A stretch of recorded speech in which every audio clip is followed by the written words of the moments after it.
Tata Oyazali Kobate la biso, Tongo midi pourquoi. Gloire soit rendue à celui qui est le maître de notre souffle, parce que la Bible dit que l'homme n'est pas le maître de son souffle pour le retenir. Si nous continuons à vivre, c'est parce que notre Dieu nous préserve la vie et azako bomba souffle na biso, azako bunde la biso bitumba ya munguna o azali koluka ko ravir biso na bomoy. Mbote batata, mbote ba mama, mbote bilenge, basi mibal, bipai nyonso bozali ko landa biso, tikete nkolo Yesu a yeba na ko pambola biso. Nazali nesengo ya koyeba ete bozali ebele na Kinshasa, na ba engomba ya nzinga ukapa libanda ya Kinshasa, ba oyo bazwa mo mesano ya kolanda Miel Télévision et surtout na tranche na biso to émission na biso les chemins de ta délivrance. Les chemins de ta délivrance. Ezali émission o tozali kolakisa na batu lo lenge nini munguna akanga ba vie ya bana na batu, lo lenge nini munguna azali kosala na kati ya ignorance, ko kanga batu na baboloko, ko mema batu na ba condamnation, pe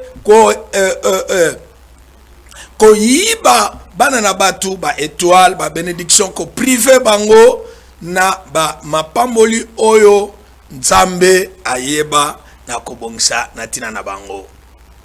Na bondeli Nzambe apambola yo bipai yo ozali kolanda biso. Tikete to bondela ensemble.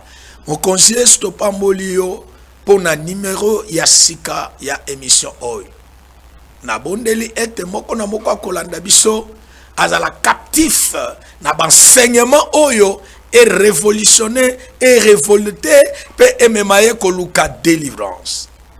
Ba nyons bazali kolanda biso tikete bazala peni na kombo na Yesu. Amen. Shalom de partout. Et pa iwapi na micro ezali mosal nabino le pasteur Aaron Ntamwene. Même na kati na TikTok soko beti pasteur Aaron Ntamwene okolanda d'enseignement et belé tozali kopesa.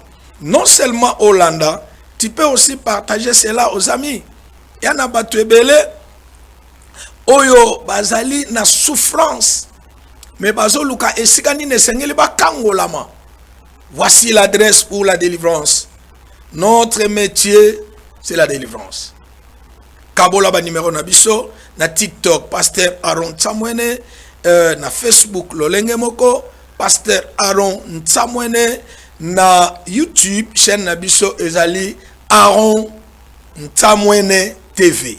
Aaron na ba ami balé ndenge bozali komona etando na biso Aaron Ntamwene TV. Wana tozali na YouTube okolanda ba enseignement, okolanda ba programme na biso, tu vas bénéficier de beaucoup de choses. Bien-aimés dans le Seigneur, nos numéros sont là-bas, tous ces numéros ezali connectés na WhatsApp pour na ba conseil, pour na encadrement spirituel, et tozali na ba groupe de prière auto sala na WhatsApp pour na kolandela bande konyos bazana ba problème ibanda Kinshasa to ba o bazali musika na biso bala muso bazana makoki ya kokome pa biso tozali te, mais na musika tozali kolandela bango na ba prière. Donc voilà mon conjisto ayeba na ko pamola bino nalinga kilelo tozwa ba cause ya ba phénomène femme et mari de nuit. Nini ezali kosala ke mari de nuit aya avanda na vie ya mwana mwasi to ya mwana mobali, vice versa, parce que il y a des démons, il y a des sorciers qui se dédoublent.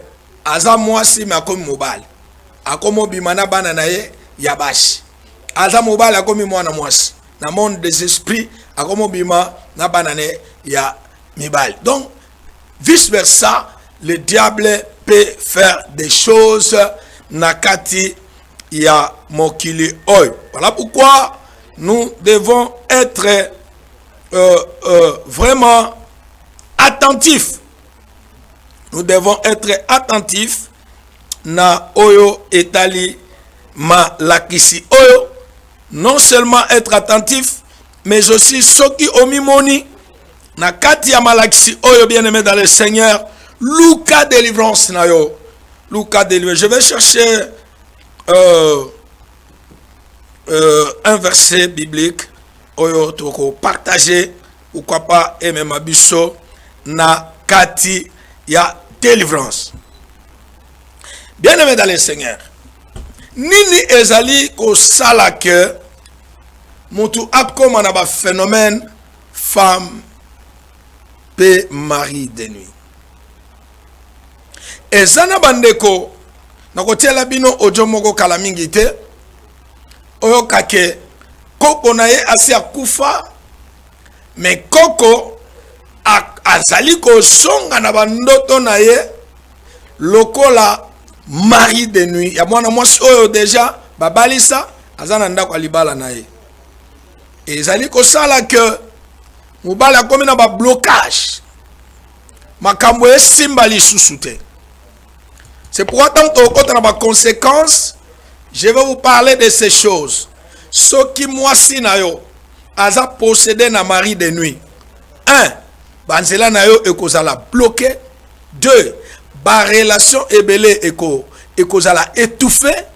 Même de bonnes relations mari de nuit ako étouffé yango. 3. Okoki kokomana impuissance sexuelle. Alors à ce moment-là, même si babengyo yaka kote oh ezali boy bouger papa ça la boy ekosimba te parce que ce n'est pas un problème de médicaments mais c'est un problème spirituel. Oh ezo senga délivrance kota na kati ndaku pour être ba phénomène bozo mona wana esila. Je suis allé prier pour un couple au basali 6 ans basa kobota te na kati ya diagnostic na kati ya dialogue tozali kobenga kirdam. Je vais découvrir que mubali na mwasi na ye soki bakomi na période otobenga ya ovulation o mwasi akoki kokanga zemi okomona na période wana ba phénomène mibale eza kosalama. Ya liboso mubali akomi incapable, akomi na faiblesse sexuelle. En tout cas période nyonso wana ekoleka mubali ezo simbate. Si ce n'est pas na cadre sexuel okoya komona ke période wana soit mwasi to mubali akobela makasi. Donc on n'a même pas le temps de faire un mouvement sexuel pour chercher l'enfant. Tant que je une explication, je vais comprendre que na kati couple oyo eza déjà soit na mari de nuit, soit na femme de nuit, oyo ayebi système sexuel na bango pe azali ko apparaître kaka na ba période wana ya ovulation pour na ko détruire sexualité na bango afin que moi sia concevoir te. Bien aimé, le monde des esprits est réel et ça existe. Yango omona moi c'est na mobile baza moi ce qui toko mobile qui toko mais baboti mongol auti wapi quelqu'un qui ne fera absolument rien dans la société. Auti wapi. Tu vois, ce sont des esprits. Et ça n'a pas na bakendaka ko zo mwana ya mai bakoti na libu mwa mutu asali pe 9 mois obotiye pour ne te faire que souffrir okoti la ko bénéficier na été. Hein? Bana mususu babimaka na ba malformation. Tout ça ce sont des conséquences qu'on aura à voir prochainement quand le Seigneur nous donnera le temps. Laissez-moi un peu lire quelque chose dans la Bible et nous allons revenir na ba enseignement na biso. Bien aimé, il faut natinda kabatu na Biblia po ba mona ke makambo pasteur Aaron aza ko enseigner. Il n'a pas ramassé ça quelque part, mais cela a un fondement biblique puissant et très important. Amen. Landa, quelques versets aux Otanga. Tozana Romains chapitre 1. Romains chapitre 1, à partir du verset 26. Je lis au nom de Jésus-Christ. C'est pourquoi Dieu les a livrés à des passions infâmes, car leurs femmes ont changé l'usage naturel en celui qui est contre nature. Je vais m'expliquer. Dans la Bible, pour comprendre de quoi s'agit-il. Verset 27.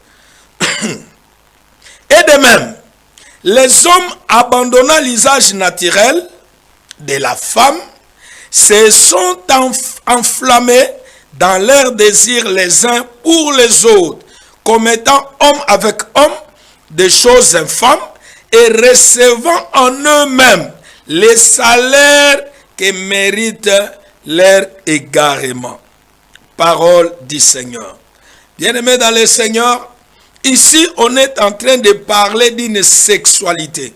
Parce que porte ya liboso oyo satana azali kokota na vie ya mwana mwasi, na vie ya mwana mobali, ça s'appelle la sexualité. La sexualité ezali relation oyo mwasi ya intimité mwasi akoki kozala nango na mobali selon la formule naturelle. La sexualité doit se passer entre l'homme et la femme, c'est-à-dire entre les sexes opposés. Et yango ezali na ba norme, eza na ba forme oyo esengeli mutu a aborder pour ne pas utiliser une formule qui n'est pas naturelle, afin que ozala en abomination na loi ya Nzambe. Même na banda ko mabala batu mingi ba couple ebele bazali kokotsa ba démon, l'esprit méchant. Pourquoi? Parce que ba changer formule naturelle ya Nzambe et ils ont tombé dans l'infâme ba système où ils allaient contre nature. Permettez-moi le terme bien-aimé dans le Seigneur. Parfois ça fait très mal. Maman aye kolela na biro. Abi papa limbisanga nanu. Hein? Na yebite ce qui est biblique, ce qui est autorisé. Mikolo mobali nanga aboyi kokende nanga, permettez comprenez le terme, kokende nanga na voie normale. Et azali ko ayebisinga il faut abana kokende nanga na nzela ya toilette. Est-ce que ça m'embête?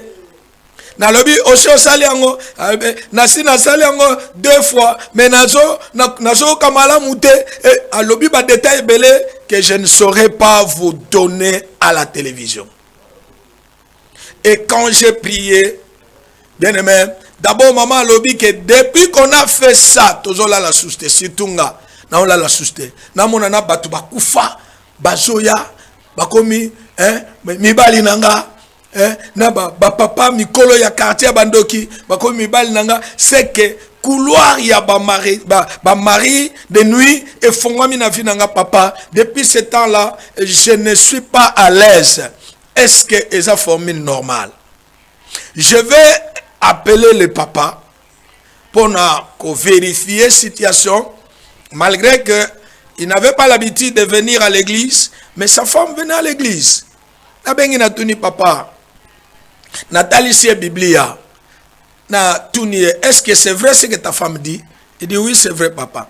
Tu as ramassé ça où? Aux occultistes? Parce que les alliés formule, il y a des mingi basés dans la science occulte. Pour na koyi baka étoile ya batu. Même il y a pas si même mibali. Quand je vais commencer à parler sur les étoiles, nakola kisabino bisika nini ba étoile ya batu bombama. Et il y a des voleurs des étoiles qui viennent que pour voler les étoiles, point barre. Papa lobi ono natala ki yango na film yango pe na linga na mekanazela à moi sinanga.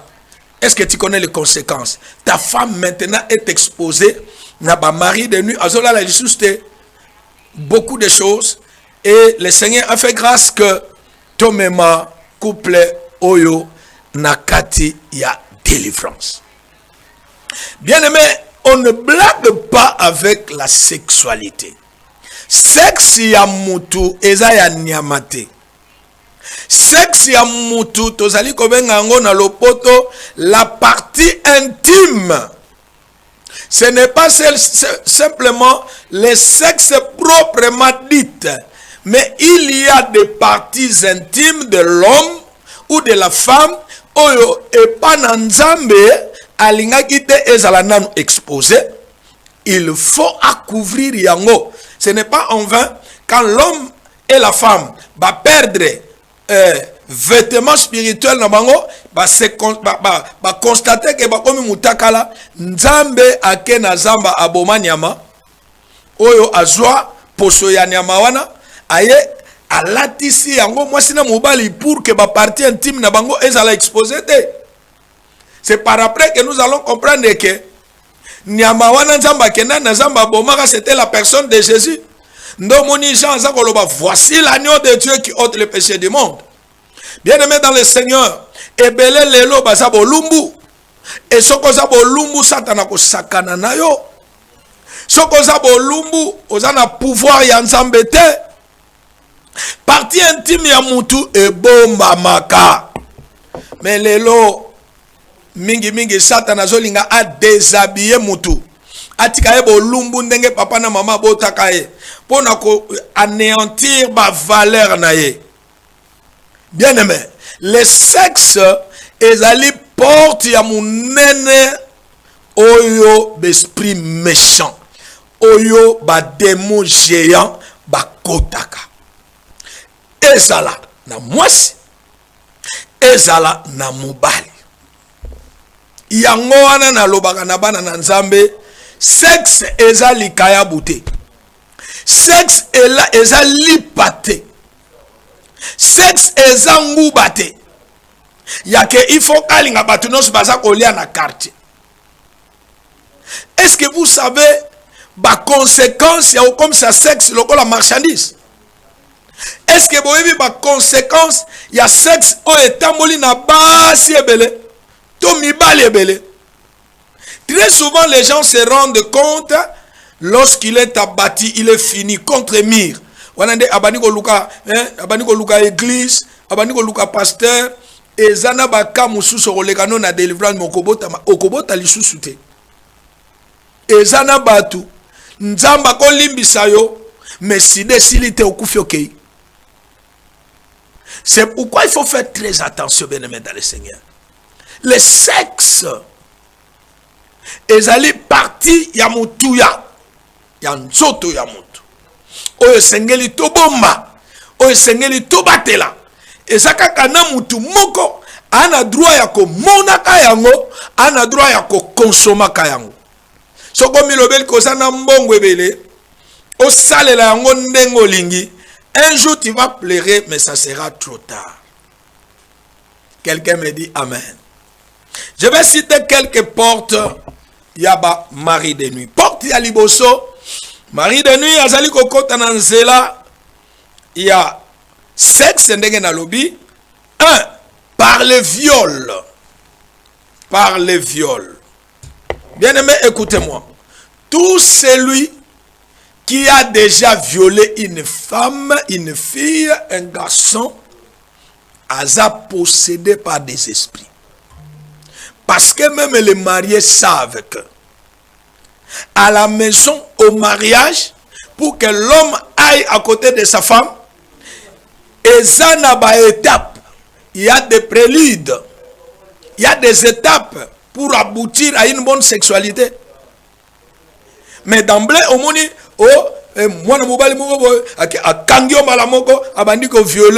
c'est que derrière cet acte-là, il y a des démons.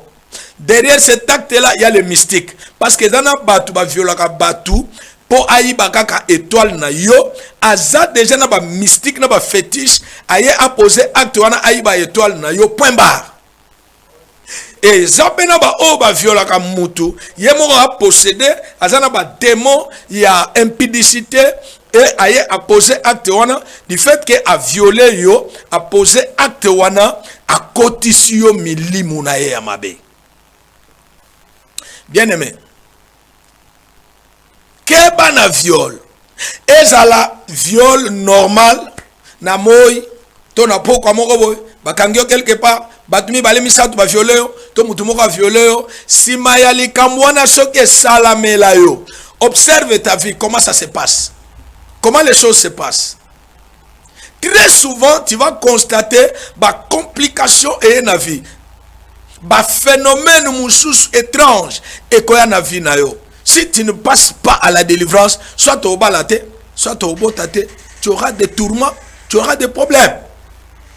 Bien aimé, il y a une sœur qui va connaître les cas autosa koloba.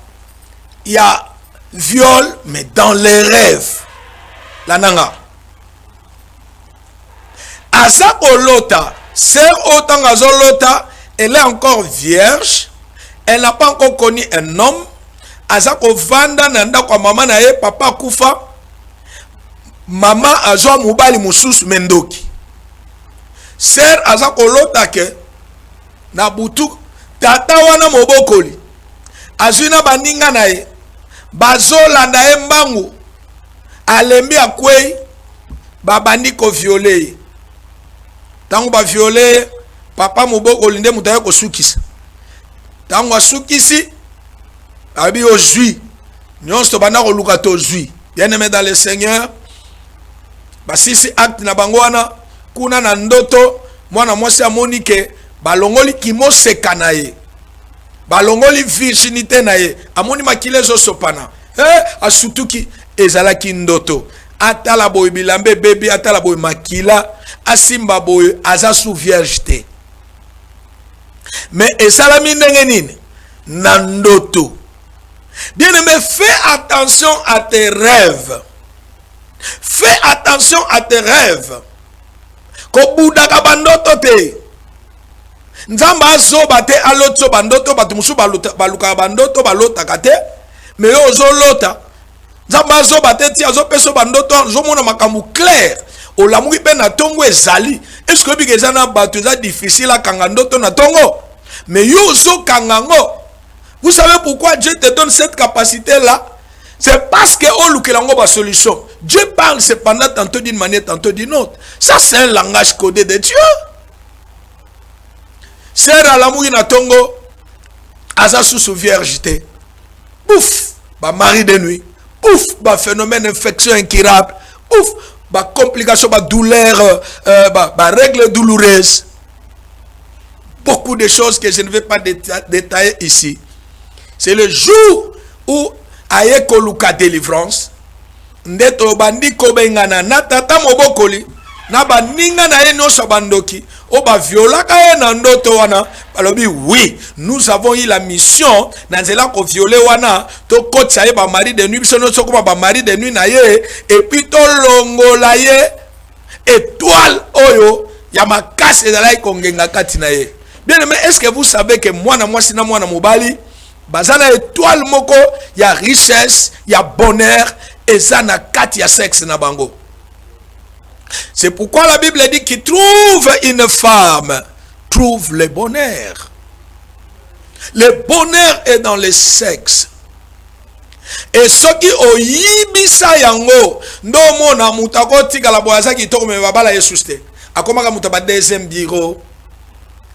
Alekaka na nzela boy soko yoki babeleli yesh ata mutaza na jeep soka landeli boye mutona za déjà na basi mibale. Donc yo oso ya na troisième position. Il y a des jeunes filles jolies comme ça, nano azwa chance te okutana na jeune garçon libre alingae. So mutalinge même azo pese mbongo bolingo, ce qui a vérifié, c'est déjà quelqu'un qui est engagé dans une relation quelconque. Monsieur Abala déjà ata bombelio okoya koye bakaka. Pourquoi? Parce que cette étoile-là a été déjà volée. Bien aimé, même si ba viola yo na bomwana, il faut que dévoiler yango epai basala nzambe. Ba bonde la pona yo pona ko pikola, semence o batika katikati na yo. Dans la sexualité, on se sème de semences. Hein? Yebisanga na nani obima, na yebisa yo semence nino zanango. Yebisanga na banani obimaka, na yebisa yo ba semence nino zwaka. Bientôt là tu vas découvrir quelles sont des semences que tu as reçu ça et là. Parce que dans la bande mibali basa la kitoko na bango azo kanisa ke yende azali abonné à bana basi et lokola bana basi bakoma komilingisa na bango même ya ofele azo na posa mbongo te na krakayo to bimarara nga problème na nga yakara to bimarara go bimarara est-ce que ça va biloko soso tu vas regretter un jour. To komana bana basi bien aimé andimi yende akofuta kuzu andimi yende akosoma masanga yende akosala boy yende mais yo o satisfait ka ba désir bien aimé dans le Seigneur. On ne blague pas avec le sexe. Soki nzamba koti na zamba ye moko nzambe abomini ama alongoli poso asali opération na pa zipa nzoto na yo. Toi tu blagues avec le sexe. Kola sunga yo. Naboy oya ko découvrir la réalité na retard. Yo déjà salela nzoto na mabe. Voici l'occasion pour toi de chercher la restauration, le rétablissement. Sinon un jour tu vas commencer à pleurer, tu vas penser à cette émission, mais ça risque d'être trop tard. Kola pa mula mutu aza captif o azo landa biso na moment o. Nos numéros sont là, vous pouvez nous appeler. Nous allons vous recevoir. Nous allons vous donner des lignes de conduite. Tokopé c'est bien un programme. Pour les cas. Pour être. Pour le cas délivrance nabino. Avant de passer. Na. Makambu Mususu. Je voudrais que. Tout quand même pendant 2 minutes. Cette délivrance. C'est une sœur. Oyo. Azananda Kwalibala. Mais mari de nuit a zéro dérangé. Mari de nuit, oh, ils ont déjà koufa. Malgré cela, azo zongelaye, c'est raison l'autre qui babi maganaye, memuta koufa. Azo yele ba cadeau, croyant que azo yango pese loko songo, azo yango boto la oya zanang. Nous allons suivre et dans quelques minutes, nous revenons dans notre émission. Hey! Yonde konena ali okona yete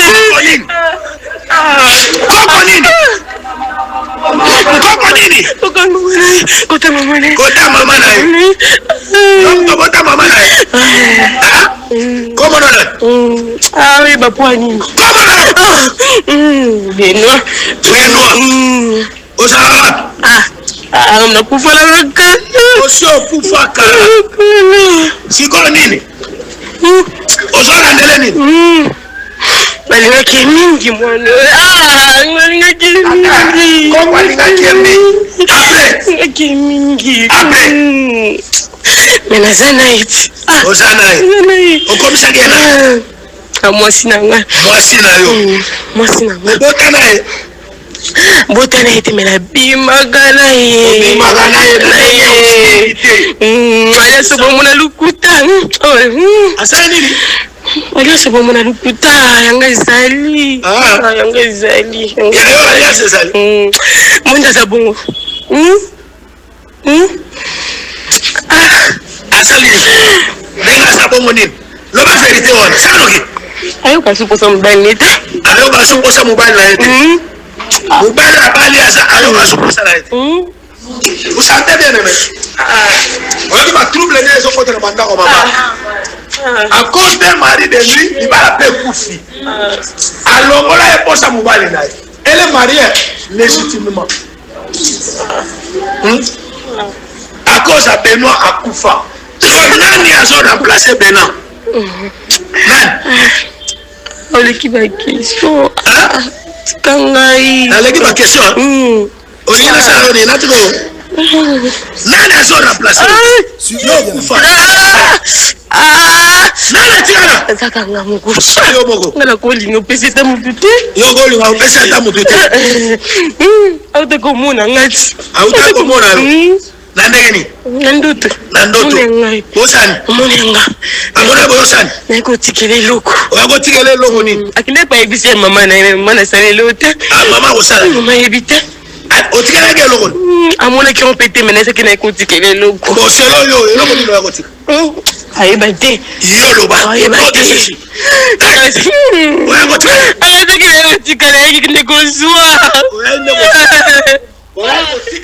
Bien-aimés dans le Seigneur, ce sont des situations de la délivrance. Hein? Olingo vivre makamunzamba za capable ya kosala. Chaque lundi de 8h à 11h30. Wana tozana champ de bataille. Wana tozande na chasse à milimo mabe. Le monde des esprits existe. Ce aux aveugles au comprendre était. Bien aimé, tu as de tels problèmes. Yo polo takaba tuba kufa. Yo posolo takaba mari de nuit. Bien aimé dans le Seigneur, tu as besoin de la délivrance. Ndekonabiso ba blocage. Bino moko boyoki azasu na posa mobile na yete. Mobile ko senga yebo aboy complication, mobile a betie ozokanseza normal nzokane c'est un esprit qui est derrière tout ça. Alors couple na bino na posa délivrance bien aimé dans le Seigneur. Pourquoi bano lukabana boy même si bobimi na badate malam même mukume so yate pourquoi parce que na katikati na bino il y a un autre esprit méchant oyo alingite bo vivre bola mwanzame. Voilà pourquoi bien aimé dans le Seigneur nous vous lançons les appels les pasteurs Aaron et chaque lundi dans la prière wana équipe église onga neo onga kimbangu onga boy toutes les tendances confondues, on se retrouve sur Boulevard Salongo, numéro 56, référence terrain à Saka. Tozana commune, il y a Lemba, quartier Salongo Sud. Il y a Kakoluka délivrance nayo, parce que chaque chose a son temps. Tu vois, un simple viol, et koki kwando maje parcours ya vie à mutu mobimba. Deuxième porte. C'est la masturbation. Et là encore, c'est très sérieux. Et là encore, c'est très grave. La masturbation ici, ezali koboma batu. Ezali koboma bana basi. Ezali koboma bana mibali. To uti kolanda na Romains chapitre 1 à partir verset 26 pour na ba koti retard. Nzamba zoloba ke basi na bino balongwa na usage naturel. Bakoma kosalela nzoto na usage oyo ezali naturel te, c'est-à-dire usage oyo eza na volonté ya Nzambe te. Et parmi ba usage wana, il y a ce que nous appelons la masturbation. La masturbation, c'est quoi? La masturbation consiste à un acte sexuel oyo mwana ya mwasi aza kokende koluka komi sepelisa ye moko, soit na chambre na ye, soit na douche na ye. Ezala mwana mwasi, ezala mwana mobali. Et Satana kona kosunga génération oyo akamati asali ba appareil en plastique, ba appareil artificiel ya bana mibali pona ko agrémenter masturbation kaka pona dépravation de mœurs. Le diable sokoza ignora akosunga yo oumela na kati ya ignorance wana kino mokolo akoboma yo. Et aujourd'hui avec l'évolution de la technologie basaleli batu basi o bazali artificiel. Tu peux poser un acte sexuel avec lui, mais aza mutute. Derrière la technologie, c'est le diable. Et Mikolezali koya tokoma na ba conséquences ebele sur ce qui concerne la sexualité, bien-aimé dans le Seigneur. Mwana mobali aza kokota na douche atikali kuna 1 heure du temps. Si tout ma pango ba futela kamingi wana aibisa bino bosa noki ngana lingina kota. Ha? Bosa noki ngana okota. Bon, yo ozalaka nani? Chef ya toilette, ozalaka nani? Hein? Parce que quand tu entres là-bas, tu prends 1 heure de temps. Hein? Même les mécaniciens, basokola 1 heure de temps. A outuko sala mutuka, na basalite na yanin, a koti boye, moi 20 minutes, a te savon, a miniki, yo wana bimi. Nazotu na yo, frère. 1 heure de temps, au salagani na douche na bino. Nzokande ami koti sikuna na ba savon na ye na ba fulufula savon aza komi sepelisa lelo oza komi sepelisa lobby okoluka ba démarrer okobanda kobela chaque jour bato balekaka wana mondongo yango eleki tanga wisi osoki nini kuna bino maba okomela babido okomela milangi bakokata nzoloko ni l'essence fait. Donc na mwasi abana ko motala yo tindengo oniatikisi kazaka wana ozoko denda wana tokos atali abdala elilingi ya pamba même ba demo a famille ti ozo matana mutuka ozana mutuka ozana mbongo mais ti ozo kumba wana ozo mona ba demo ya quartier bazela bazembele elilingi ya pamba ana donc démarrer mutuka soki démarrer ezate ya au perdant on a masturbation na kati ba toilette kobaka bible lobi yom to sala mabe sala lisusu mais mukolo ezali et puis aujourd'hui je vais vous dire une chose, la délivrance, le ministère de la délivrance n'est pas donné à tout le monde. Batu baye bagate que ministère ya délivrance ya na posa basali onzambe yemo a établi ça bango pour la délivrance, ça c'est un. De deux, ministère à délivrance et ça pour na basali o bango moko basa consacré par Nzam. Bango moko basa ko tambola na kati ko banga Nzam. Bien aimé, il y a des histoires vous voyez à la télé, on fait des montages. C'est pourquoi je vous invite de venir vivre vous-même ce qui se passe en live. Ndenge nini muto asala 15 ans na kati ya masturbation. Alors, la femme de nuit, le commissaire, le pédé, et les choses ne marchent plus. Ozala mwana mwasi ozala mwana mobali. Olekisa batan na masturbation bien aimé dans le Seigneur. Nkolo ana posa na yo po oleka na délivrance. Pasteur Aaron Tsamwene ne adresse na biso ya Facebook. Tozali na TikTok et tozali na chaîne na biso ya YouTube zokobeti Aaron Tsamwene TV okozwa ba vidéo nyonso intégralité ya enseignement et tu peux suivre nos programmes. Je voudrais ici vous dire, vous rappeler que nous sommes sur boulevard Salongo numéro 56 référence terrain en Saka. Tozali na commune Lemba quartier Salongo Sud. Au Outiki Ngassan, comme à la station Salongo, tout n'a pas atterri à Saka, moi, na moto à Kotiko Tilibos église. Au Outi na Ipen, comme à la Rond-Point Ngaba, tout n'a adresse à Kotiko Tilibos église. Le pasteur est chaque lundi de 8h30 à 11h30. Pour na prière à délivrance, et l'on a de partout.